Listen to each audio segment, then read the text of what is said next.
Nous allons maintenant aborder la notion de potentiel scalaire associé à un champ vectoriel.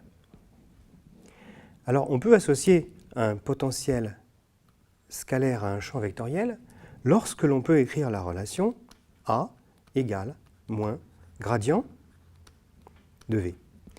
Dans ce cas, A est un champ vectoriel et on dira que ce champ vectoriel dérive d'un potentiel scalaire V.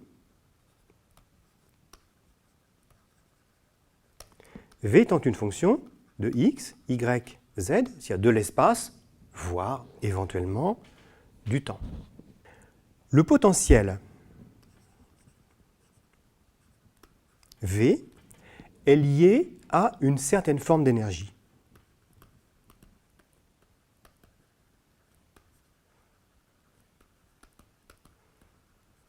Cette forme d'énergie, elle a pour nom énergie potentielle.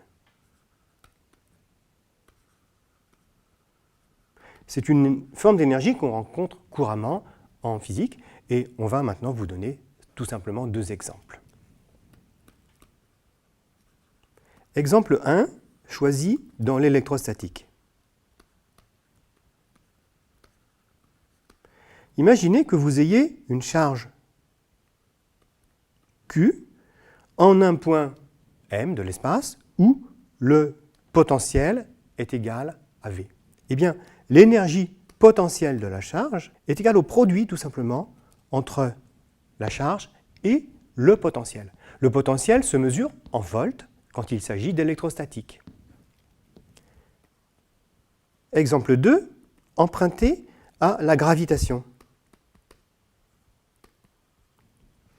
Imaginons que nous ayons une masse, cette fois-ci, M, dans le champ de pesanteur. Le champ de pesanteur, il possède un certain potentiel V.